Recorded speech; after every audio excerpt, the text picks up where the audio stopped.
Agri-friends, I am Nancy Lomarda, an Ikebana teacher, and today I will be sharing some of my lessons in Sogetsu Ikebana, which is really a very practical lessons. Everybody can do it with anything and in any place. By the way, we have to start from the very beginning. Haven't you noticed, starting from birth. The moment somebody delivers a baby in the hospital, we give flowers, to bring more joy to the mother. And then also, yung bandang huli na, when we have to visit somebody in the hospital who is very sick. So, flowers have been with us for so long na sometimes we take it for granted. But today, I will be sharing with you some of my expertise in flower arranging. We will be doing some creative flower arranging. And to do that, we have to know the basic steps. Number 1, you have to choose or select your materials. And that would be dependent on the occasion, the time of the day, the color scheme. Kaya ng, there are flowers that cannot withstand so many hours, when cut from the tree, like the gumamela. The moment you cut it, in 30 minutes it will close up, so you cannot do it. But the heliconias are really sturdy, and we're lucky here in Mindanao, we have plenty of heliconia variety. So you select your materials. You have to know your occasion. So, syempre, pagka happy occasion, bright and colors, So, pag malungkot, subdued, like purple and white and black, Also, the vases. You don't have to use colorful, super colorful, because it will take away the focus on the flowers. And then, that one, that's the first one. You choose your materials because this is the occasion. And number 2, you remove the unnecessary parts of the plant. Maybe there are excess leaves, or the height is very tall and you have vase na so low na it might topple down. And then the third step is you put it together or you combine. So you combine the leaves, the flowers, the accessories, if there is some accessories. So those are the 3 steps. So you have selected your materials, ready na kayo. So there will be some do's and don'ts. One of them is you cut your material underwater. Lahat yun, stem ng flower, stem ng leaves. Protect your materials from overexposure sa sunlight and the wind. And if it's getting faded, you have to sprinkle some water.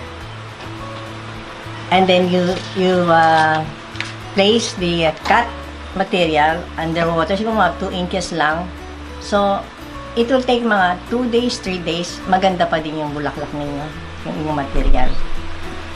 So, if your material is not available, it is always possible to find satisfactory substitutes. Like kung kailangan mo yung gerbera. Gerbera is in the family of daisies, Pero, kung wala talagang gerbera, pwede na ding daisies. Kaya lang, you have to do the wiring kasi malambot ang daisy compared sa gerbera. And then, when material is too soft or too thin, ibig sabihin ito, kung meron kang ganon, mamaya papakita natin. You can always put a footing, kumbaga. You cut a stem and then insert it there para magkaroon ng added height and firmness. Hindi siya mag-move. Some don'ts. We have to avoid too many arrangement in a room. 1 or 2 is enough. Kasi kung napakarami na, mukha na tayong funeral parlor, di ba? I mean, it's too distracting na. Too distracting. And then you avoid flashy or over colorful vases. Kasi nga, it will take away the focus on the important flowers. Okay, refrain from having too many crossing lines in an arrangement. Ibig sabihin, if you're doing the vertical or the upright, yan lang. Walang cross-crossing na gano'n, no? Kasi nakaka-distract din. And then, mawawala yung style mo. No? And then, ito pa. Do not worry if somebody have done your style. Ibig sabihin, nakopya ka. No. Expression mo yan, ah. That's your own expression. So, don't worry about it. Okay?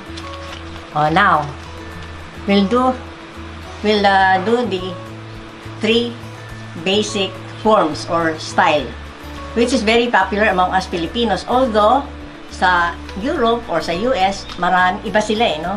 And this is iba na, so Asian ito. So, I'll just touch on the upright or the vertical, the triangular or the L, not for Lumarda, ha? L, because hindi ba parang L yung yung triangle, and then the round, which is very popular, no? Madali kasi gawin. Okay, mga Agri friends, ready na ba kayo? We will be doing the first style, yung upright or vertical.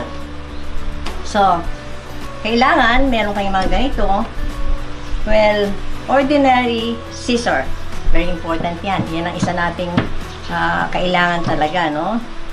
Itong cutter, pwede naman pwedeng wala yan. Ito, pwedeng tabo kasi I'm just using this para pakita na paano ang pag-cut underwater. Yan. You need the scissor. And this is ikebana scissor na hindi nyo kailangan. Napakabigat, no? Anyway, okay. I have this beautiful heliconia from my son's farm. The only one. I have tied it with fine wire. So I'm going to cut it underwater. Okay. This is how you cut it underwater. Yeah. Cut it and then huwag nyo nga ganun kaagad. It has to stay a little more para maka-drink, makainom ng tubig. Kasi ang tendency pag nasa labas siya, di ba, air and sun will dry it up. Pero heliconia is a very nice flower. It will last mga 1 week or more.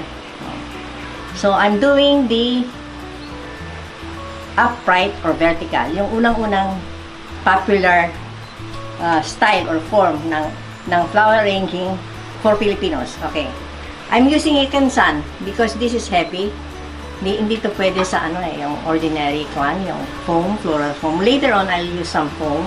Pero ito, because it's hardy and it's heavy, kailangan ito. This is a kansan, no? Ikebana tool din ito. Pero pwede namang foam kung kailangan yung gumawa. So, I'll place it there. Napaka. There. Upright. So, it has to be upright.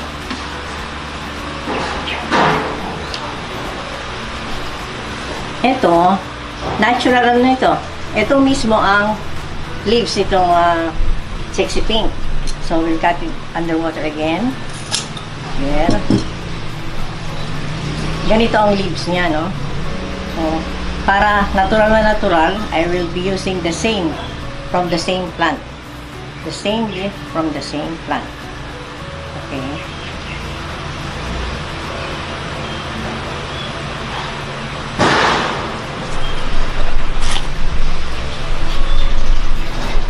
Ito, dahil may tendency itong umano na naman, matumba. So, I have to put, again, a fine wire. Sa school ko, this is allowed, no? Among the accessories for flower arranging. So, it's acceptable to use wire. Basta lang hindi masyadong halata.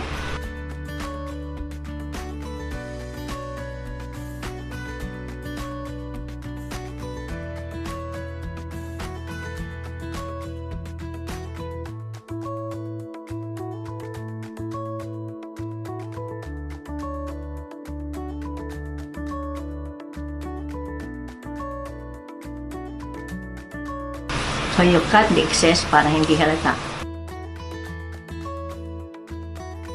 And then you arrange. Medyo maganda naman ang dating niya.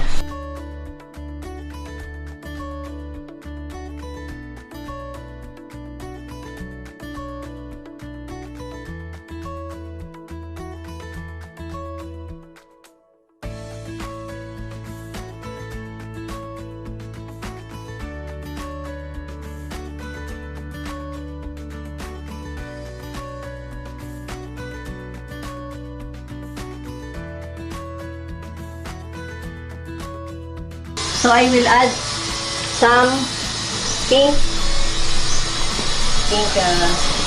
aster. So I'll put some para naman hindi siya masyadong mingaw ba.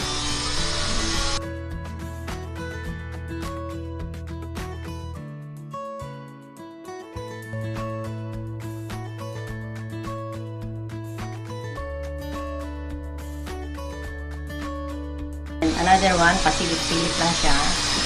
Pasilip-silip.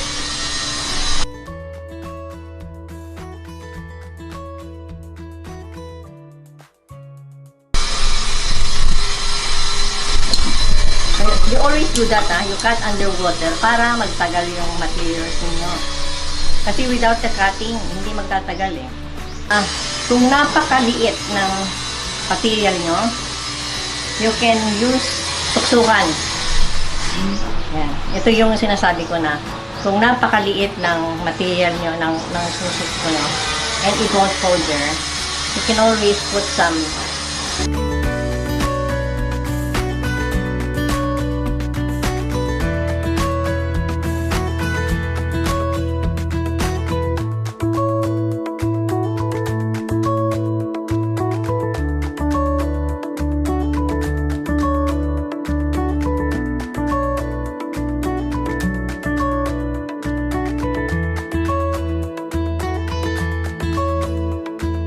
This is the upright or vertical.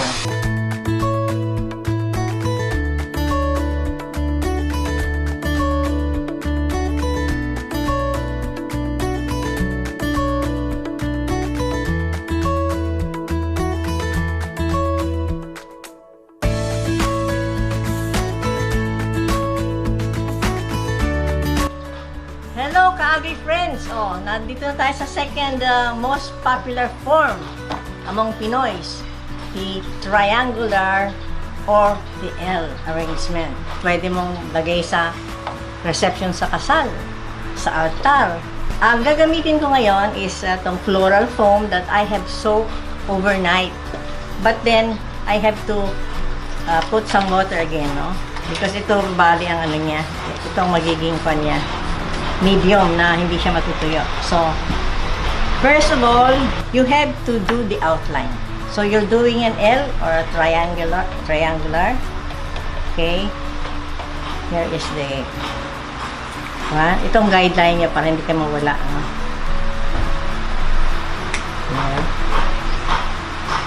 And this one is here.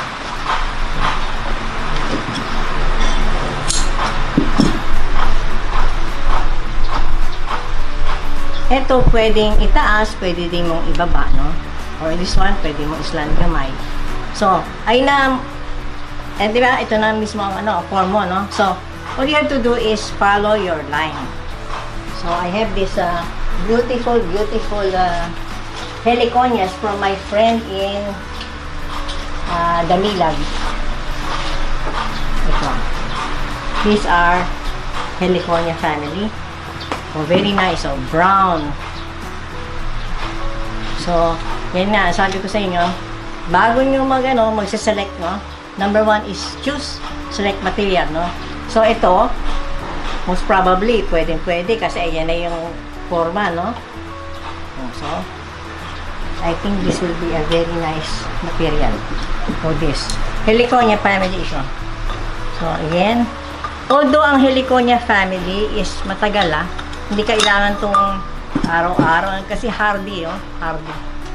Yung lahat ng nasa Heliconia family. So, ayun ko dito para makita ko ang forma niya. There.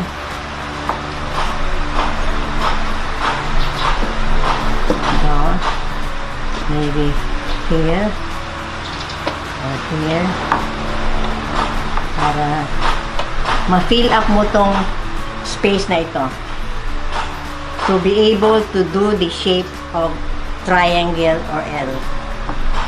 And then I have one more here. Very pretty din siya. Oh, ganda-ganda. Maganda ba? Sumagot kayo. There. Ayan. That alone, andyan na yung shape mo, no? But, syempre, we're talking of flowers. So, I will have to put some flowers na. Or, backdrop pa din ng greenery. These are very beautiful rapis, variegated rapis leaves. If you have noticed, garden with Gumarda, okay, beautiful. So I have to do it here sa likod to be able to attain the shape that I am going to do. The L.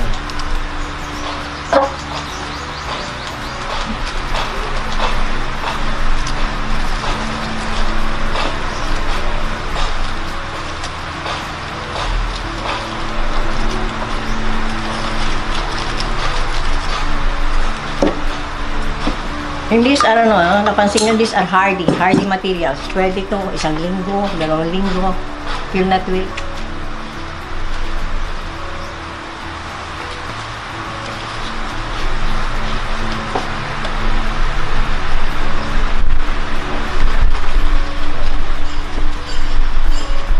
The shape is already there, but tingin nyo, kulang pa din, ano? Wala siyang bulak. Eh. So, brown.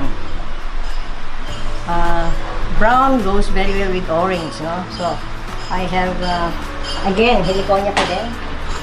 Heliconia family.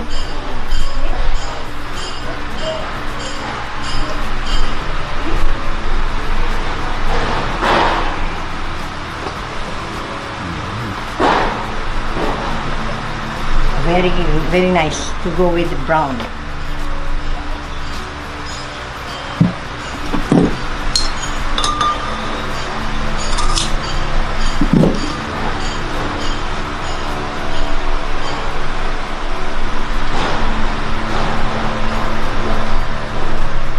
Tsaka yun nga pala, no? When you're doing your arrangement, pwede mo kausapin tong plants, no?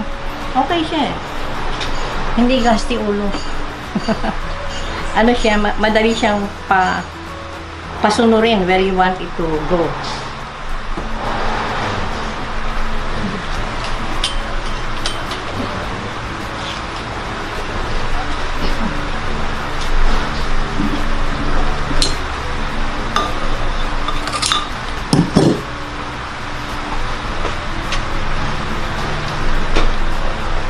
Alam niyo sa materials pala, no? Sa materials, meron ding feminine, meron ding masculine. This alone, itong matatapos mo ito are masculine materials. Bakit masculine? It's hardy, and the colors ba, nito, neutral eh. Oh, di ba? Brown and beige and green. Oh, that alone is nice na. Do you think so? Pero, just to add more beauty, kumbaga, I'm adding some flowers na will go very well with, ay nako, yun ang mahirap lang dito. Will go very well with the orange and the brown.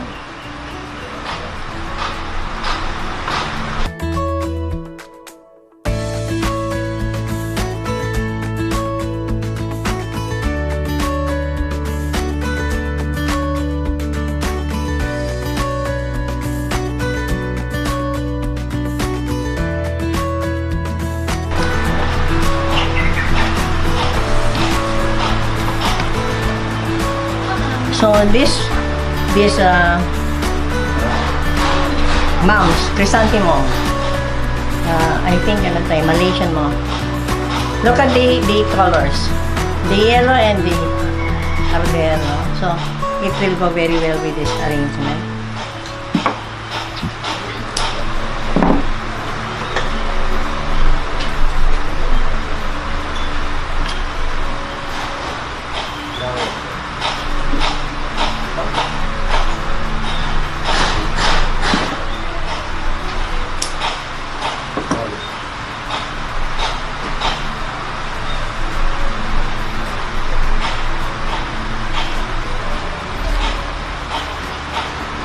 Ito nga palang container na to, this is plastic. But you can always substitute with, these are plastic canisters. Nakalagay dito are spaghetti or noodles that you can buy in the grocery. So,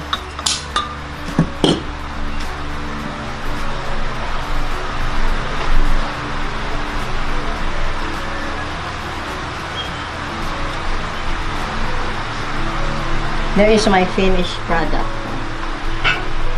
I will add some more.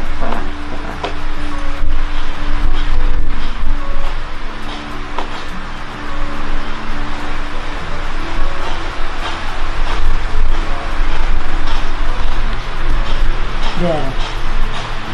Beautiful. Beautiful ba? Ano to eh? Pwedeng pang altar, pwede sa wedding reception, kung ang nagkataon ng theme mo is orange and brown and earth tones. Yes. Yeah. You can always find substitute. Yun nga, if these are not available, marami naman eh. Marami tayong heliconia in Mindanao. Sari-sari, no? Meron yung mga parang snake, parang... And these are from my friends from Damilag. This is the L, or the triangle. View, ang view niya is all around. Kaya nga pwede sa reception. Okay? What do you think? Okay ba? Yan ang second sheet.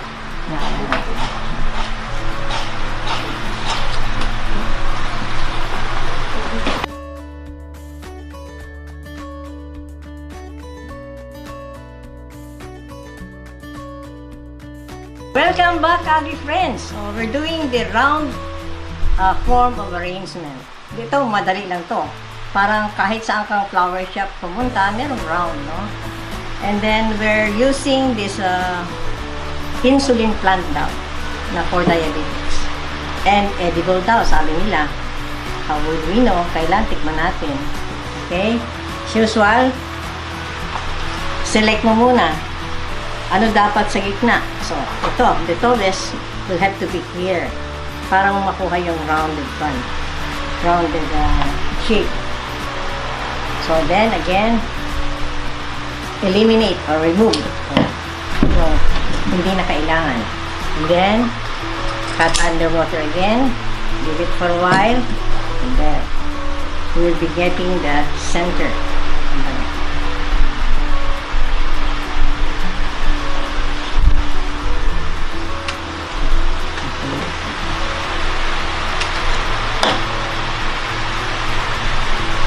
Pagka hindi kailangan to achieve your shape, you have to remove talaga. You have to eliminate.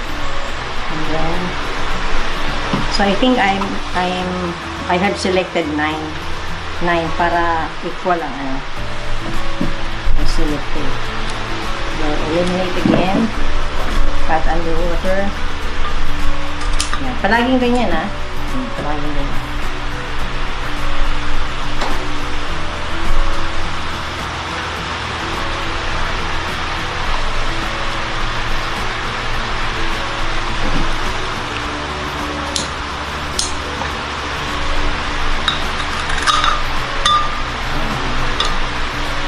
Yan, 3 na yan. 3. At 3 is 3.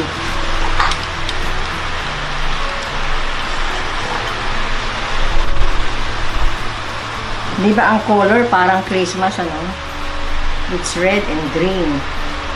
So, Christmassy.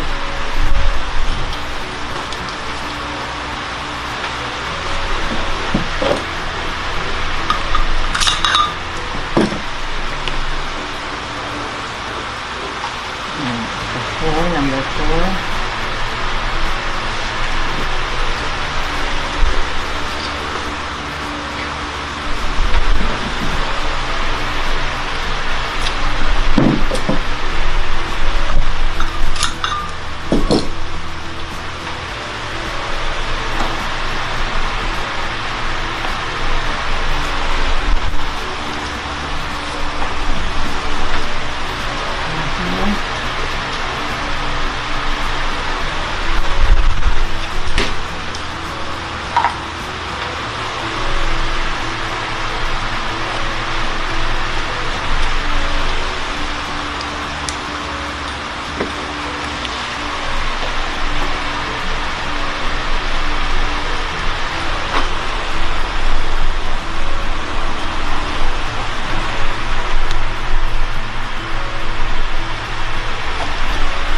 Ito pwede namang any material like roses.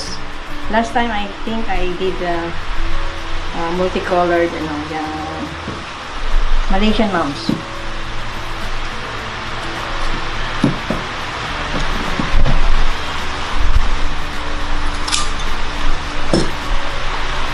Hindi siya perfect but it is almost round.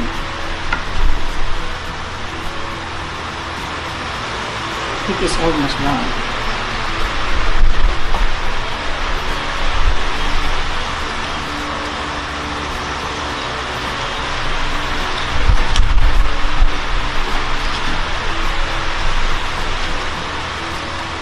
There. Don't you think so? Almost round. And it's Christmas, eh?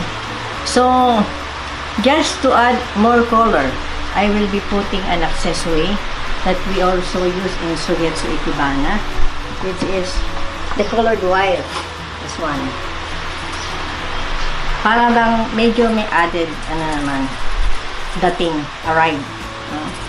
Oh. What do you think? If I put it here, naman siguro.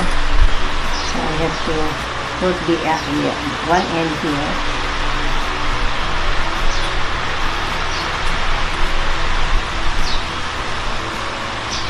Para lang may konti naman ang tawag dito. Konting saya.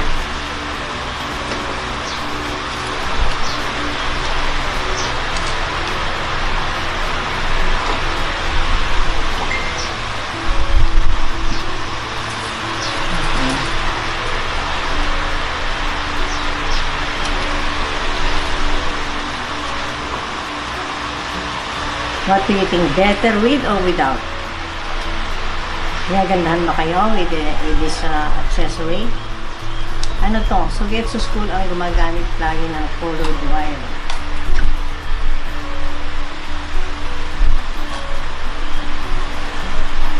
Pwedeng Christmas, pwedeng Fiesta, pwedeng Valentine.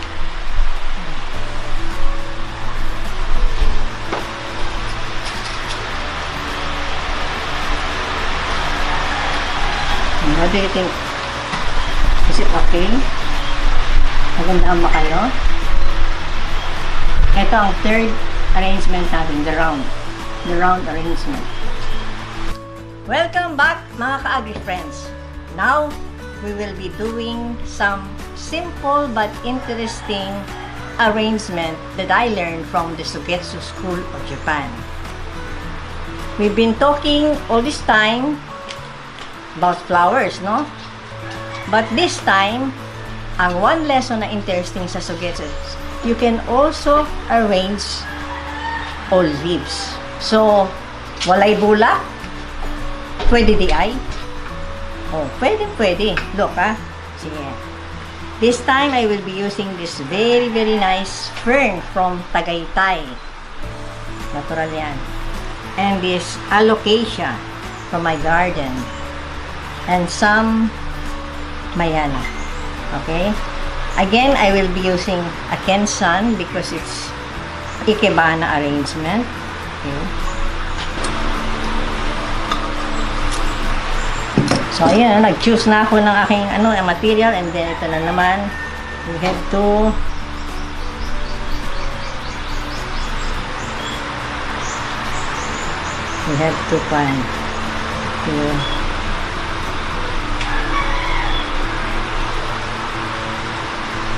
cut underwater. Ito kahapon pa to na harvest. Tingnan nyo kung gaano siya kaganda.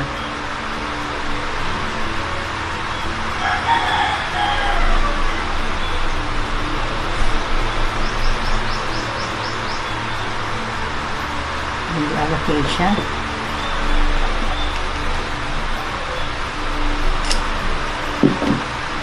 Ito din natural lang shine niya. Hindi siya put on.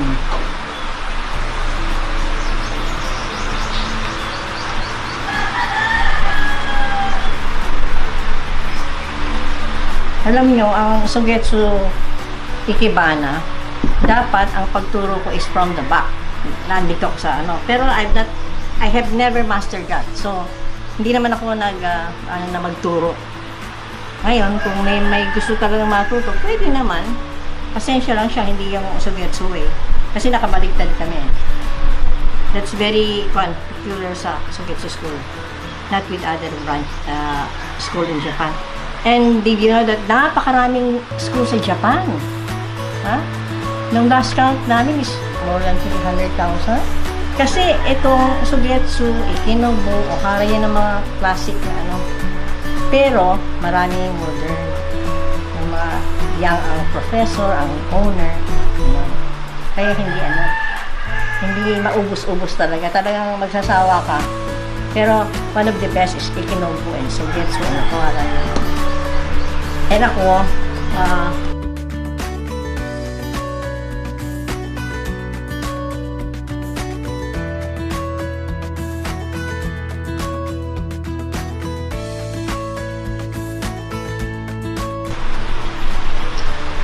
focus ko siya.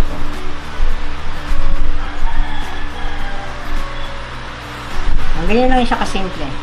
It's an old leaf. Old leaves. Pero simple lang siya, no? Ganun naman ang ikebana.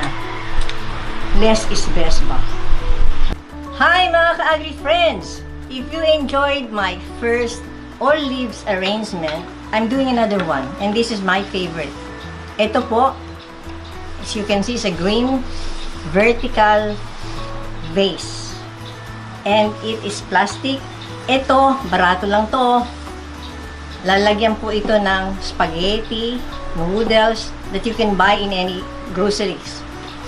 And it's so many colors na mapapipilian ninyo. Pero I like this one. I will first start with the silum leaf. Very nice. Look, this is a silum leaf. Ito po nagtatagal kahit na 1 week.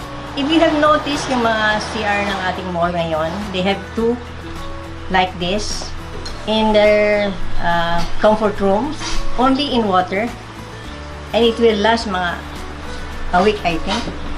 Okay, then ayan, green on green. Yan, my favorite. So hindi pwede yung ano lang, it's too thin or too fragile. You can always put a sapatos, no? A bigger stem, make a hole inside and insert. So meron na kayong height, no? Oh.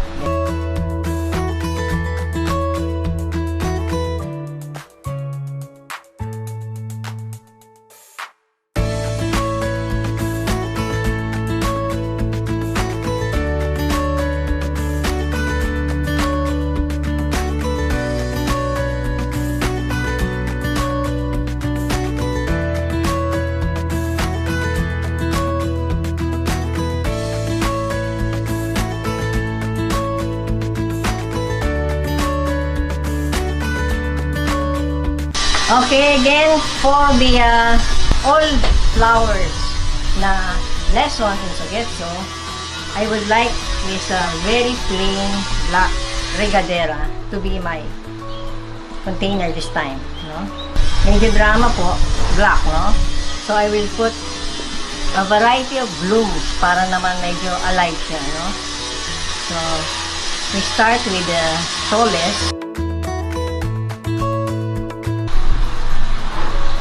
Yeah, the yellow is there.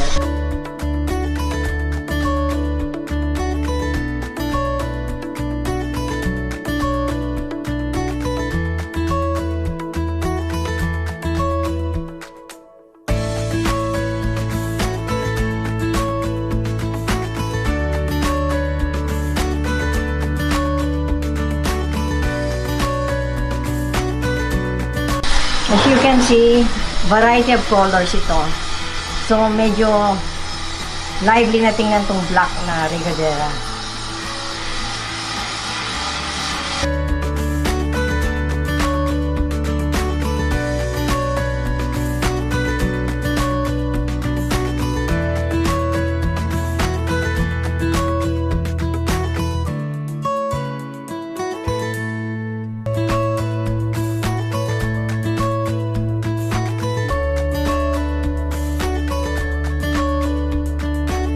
Yeah, pag medyo wala kayong panahon na mag-arrange, you can always make ganun lang, no? Cut the blooms underwater and then ganun lang. Diba? Kasi kung minsan sa garden mo, kung ano-ano lang ang materials na present yan, diba?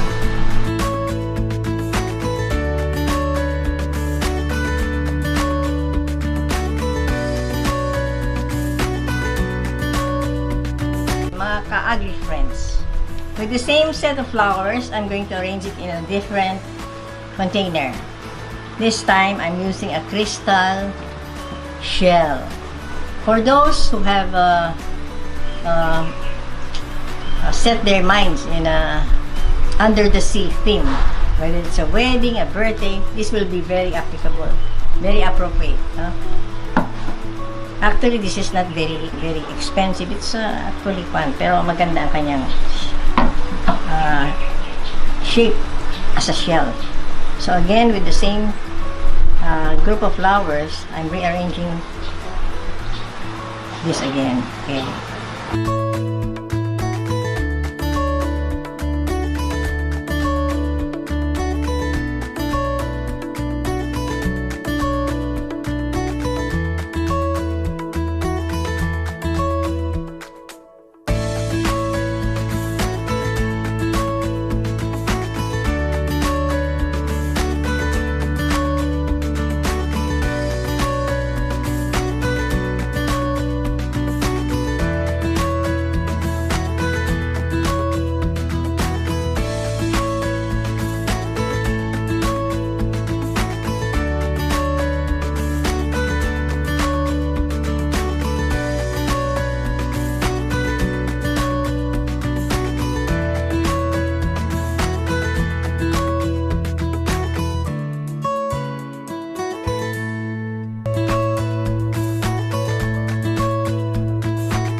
Mga ka-agri friends, last lesson for my Ikebana Soviet Supan, I will be doing a hanging arrangement. If you notice itong mga ito, we don't throw this away. Alam mo yung mga Ikebana, usually sabi nila magbubulok daw kami. Kasi ang mga itatapon na, kinukuha pa namin. Because you can make something out of this, like this one on my back. Yan. Yan yung hanging arrangement. So, all you have to do is join. Hindi naman kailangan. Maybe I wire the two main bands. And then, ito, mga join.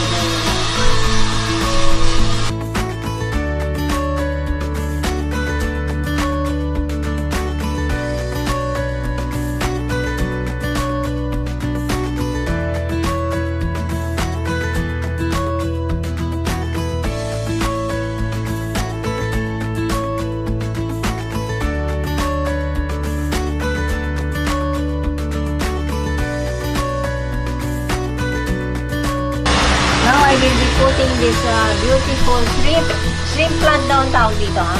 I would not know. Shrimp plant.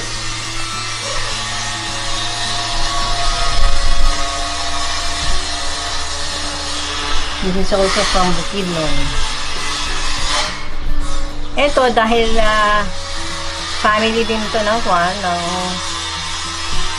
California siguro, you need not put water or tube.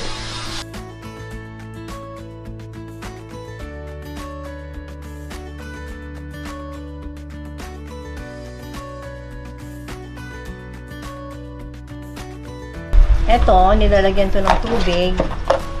And then, pwede mo ilagay doon. Pero this one, it will last eh. So, it need not have a tube full of water. And then, eliminate. And then, cut underwater.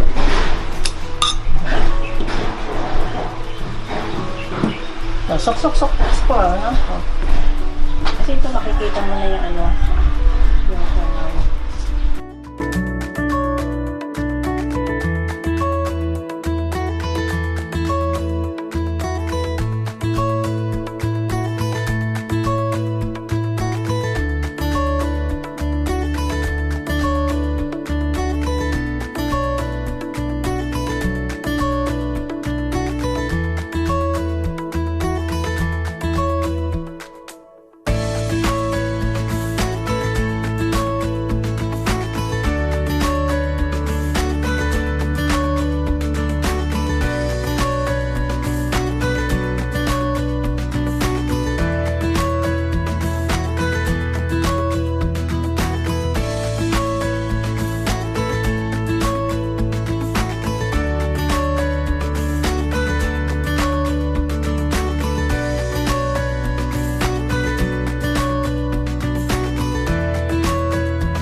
ka-agri friends, I was requested to do corsage making. Corsage making, yung para sa graduation na usually nakikita nyo sa graduation. So, ito ang whole, whole Cymbidium orchid. This is Cymbidium orchid. Ang maganda sanang gamitin ay Cattleya because it's bigger. So, konti lang accessories malalagay mo. Pero, ito lang available sa atin ngayon, no? Anyway, it's very pretty also, no? Ang first step is you put a very fine wire. Coated ito, no? There, at the back. I-prick nyo yun, and then, yan. Ganyan lang. Hanggang doon lang. Para lang nakakapit. Ang purpose nito, para ma-sway mo kung saan mo gusto nakaharap yung yung flower mo. And at the same time, para din sa nakahold lang yung ribbon later on and the accessory asparagus leaves. Yeah. And ito ang itong front, dili pa ganon. Oh, yeah.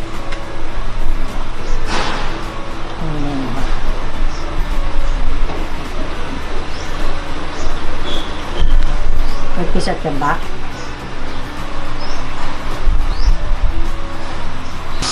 Ito kasi, the usual, kung dendrobium ang gagamitin niyo, yung mas maliit siya, yan, you have to put a piece of wet cotton here, and then tape, use a floral tape ito.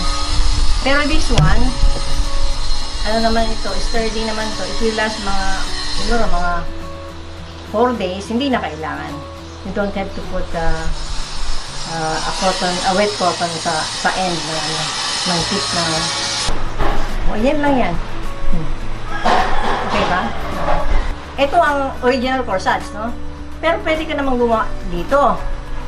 Diba? Rister naman to usually sa mga secondary sponsors. O tingnan mo ang ganda ng color. Ang ribbon, ganito lang. 1. Tapos very light lang hawak. Huwag niyong higitin kasi para maganda yung duelo. Yan. And then you cut the other end. Yan yun. Put the wire here. Tapos na. Yung rister naman, ganun din.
pang-wrap sa wrist.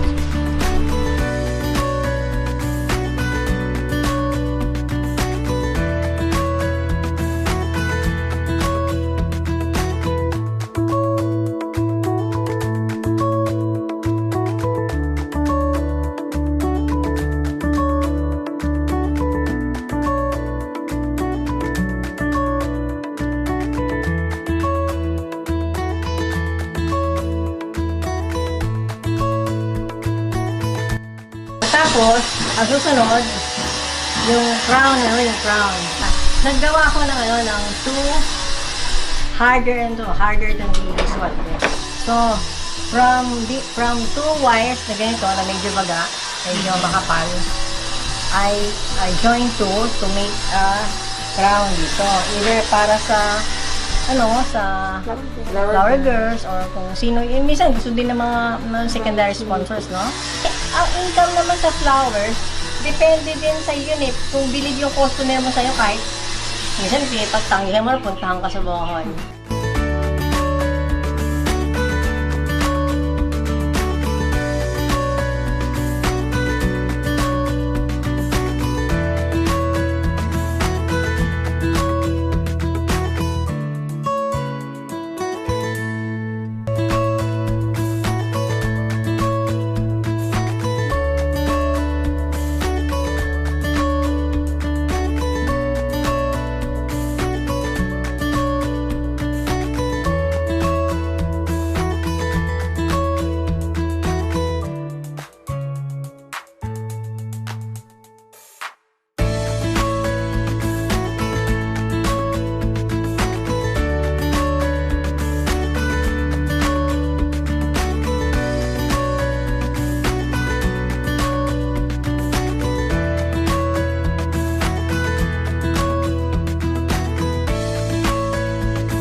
Wiring lang. Puro wiring. Then cut yung excess kasi makasugat mo.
Dali. Oh, okay ba? Nice. Oh, kasama na kayo. Mas na kami ma.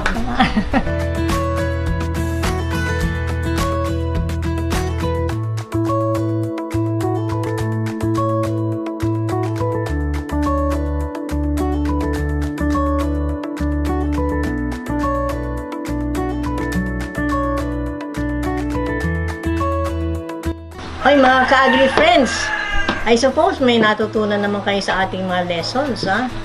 From the basic steps in making a flower arrangement, and then partly ikebana, and then the corsage making na pwede yung nang hanap buhay. From what you've learned here, baka pwede na kayong kumuha ng mga clients na getting married. Malapit na ang June. Ito naman, you have to do it with joy. Hindi pwedeng pinipilit kayo. Because siguro naganda kayo sa bulaklak and then practice kayo because nakita nyo sa seminar. That's it. So, if you think you can do it on your own, why not? No? And then you begin with friends or relatives. Minsan may bayad siyang 10,000, minsan may TY. Madalas may TY muna siyempre. That's about it. Pero yun nga, you really have to do it with joy. Hindi yung napipilitan ka lang, no? Kasi anything you do na nandyan yung heart mo, iba ang dating, iba ang aray, mas maganda, mas ano ba sa kalooban na you have done something na, yun nga, sasaya, di ba? Make someone happy. Parang ganan. Then, kung TY, you spread kindness also kasi hindi ka sumingil, di ba? Dahil palagay mo, wala namang pambayad or talagang close lang sa'yo. Yun lang naman. Sana may natutunan kayo from today's creative floral arranging.